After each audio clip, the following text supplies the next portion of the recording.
دوسری بات کہ نماز میں وسوسہ جو آتا تھا اس کا بھی علاج بتایا آپ علیہ السلام نے. اس مناسبت سے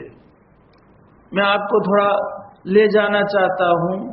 کہ صفوں کی درستگی اگر نہیں ہوتی ہے، صفوں کی درستگی نہیں ہوتی ہے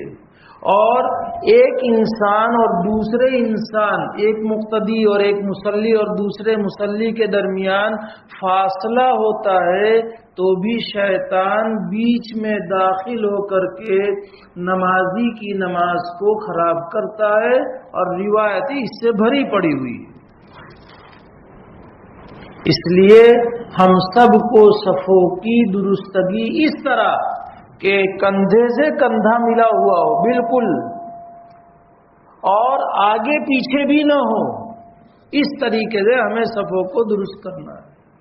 آپ صلی اللہ علیہ وسلم کا عمل بھی رہا ہے اور آپ نے ارشاد بھی فرمایا ہے اس باب میں. آپ علیہ السلام خود صفوں میں چل کر کے صحابہ کے کندھوں پر ہاتھ رکھ کر کے آپ صفوں کو درست فرمایا کرتے تھے. آج امت میں سے یہ عمل تقریباً فوت ہو چلا ہے. آپ علیہ السلام چونکہ امام ہیں، امام کی ذمہ داری ہے صفوں کے درست کرانے کی. عملی طور پر، زبانی طور پر بھی آپ علیہ السلام فرماتے تھے سووا صفوفکم اعتدلوا رصوا صفوفکم. یہ اقوال آپ علیہ السلام کے ہیں، لیکن عملی طور پر بھی آپ صفوں میں چل کر کے، حضرت انس رضی اللہ تعالیٰ عنہ راوی ہے کہ یمسحوا مناکبنا،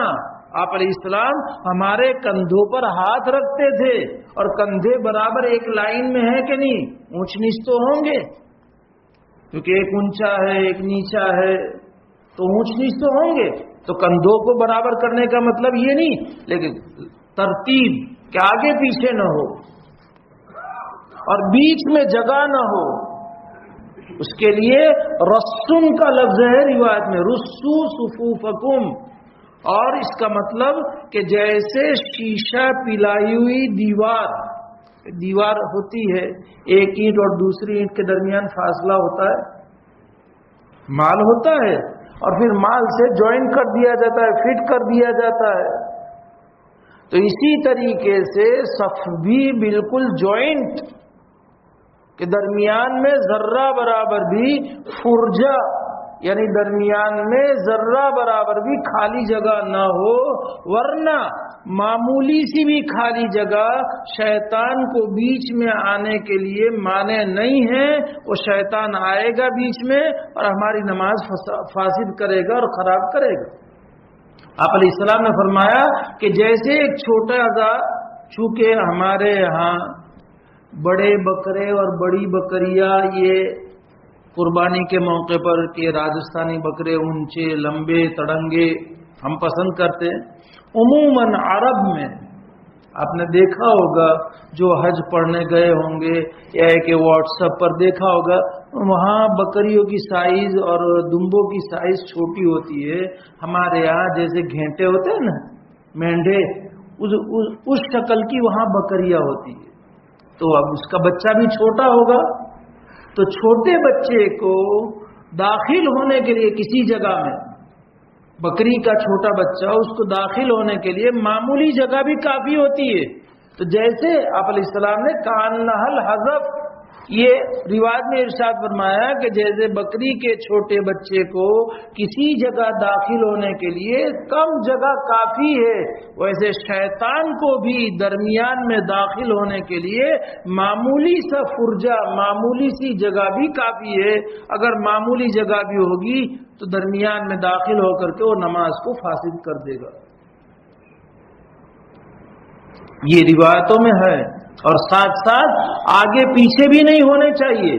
میل ملاپ ہونا چاہیے اتنا، اور آگے پیچھے بھی نہیں. آگے پیچھے ہوں گے تو اس صورت میں آپ صلی اللہ علیہ وسلم نے فرمایا کہ اگر تم آگے پیچھے ہوں گے، دو طرح کے کلمات ہے کہ اللہ تمہارے چہرے کو اگر تم صفوں میں مخالفت کرو گے یعنی آگے پیچھے رہو گے تو تمہارے چہرے کو اللہ تعالیٰ پلٹ دیں گے، اور بعض روایت میں ہے کہ تمہارے قلوب میں اللہ تعالیٰ اختلاف پیدا کر دیں۔ حضرت ابو مسعود الانصاری رضی اللہ تعالیٰ عنہ بدری صحابی ہے، اپنے زمانے میں اپنے لوگوں کو ممکن ہے، اور ممکن کیا شرح نے یہی نقل کیا ہے کہ انہوں نے اپنے زمانے میں صفوں کی درستگی کو نہ دیکھ کر کے یہ فرمایا تھا کہ فَأَنْتُمُ الْيَوْمَ أَشَدُّ اخْتِلَافًا، کہ آج تم میں جو اختلاف اور زیادہ اختلاف ہے یہ صفوں کے درست نہ ہونے کی وجہ سے ہے۔ تو آج ہم لوگوں کا حال تو اور کیا ہم سمجھے، ہم سمجھتے ہیں کہ آج مسلمانوں میں اختلاف،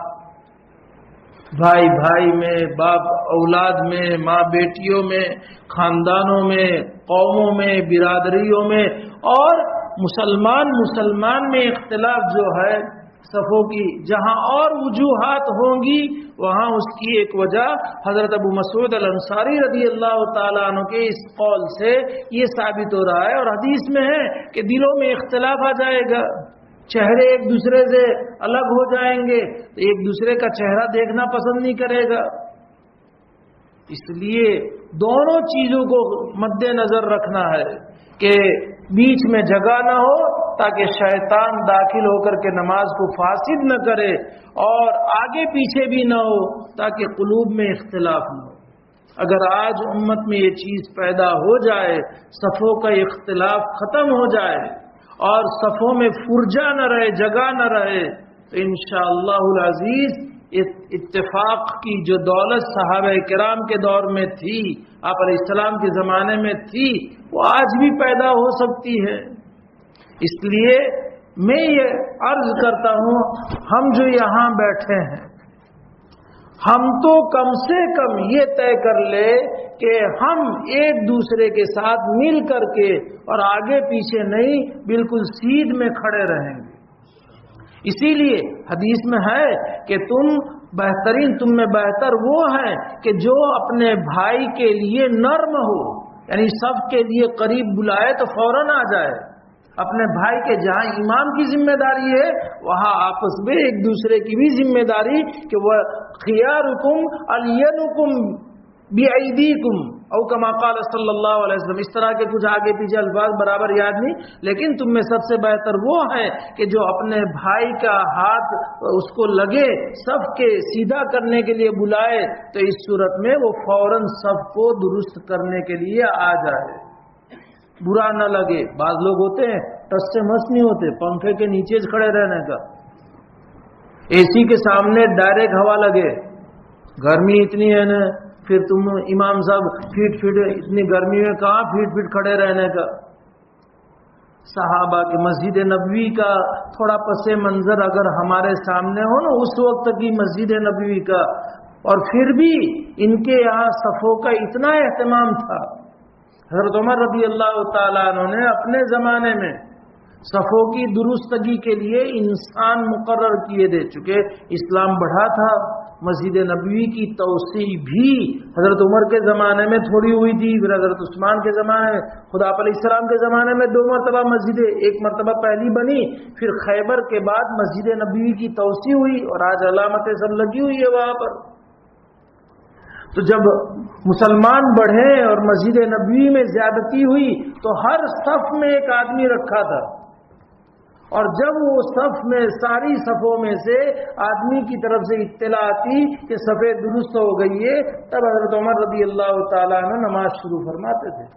آپ علیہ السلام کا بھی یہی معمول تھا کہ صفیں درست ہونے کے بعد ہی نماز شروع فرماتے تھے، جب تک صفیں درست نہیں ہوتی تھی وہاں تک نماز شروع نہیں فرماتے تھے۔ اس لیے ہمیں بھی مل کر کے رہنا ہے، اور چونکہ ہم امام صاحب کو بھی اچھی طرح سمجھا سکتے ہیں تو امام بھی اپنی ذمہ داری کو ادا کرے، صرف قولی طور پر صفیں درست کر لو، صفوں کا درست کرنا اقامت صلاۃ میں سے ہے نہ، دیکھے دائیں بائیں دیکھے اور کچھ کہنے جیسا ہو کہیں، چونکہ چل پھر کر کے کرنے جیسا آج کل بسا اوقات اس میں بھی کر سکتے ہیں، کوئی مشکل نہیں ہے، مقتدی حضرات قبول کرنے کے لیے تیار ہیں، لیکن کرانے والا چاہیے۔ اس لیے صفوں کا درست کرنا بھی نماز کی حفاظت کا ذریعہ ہے۔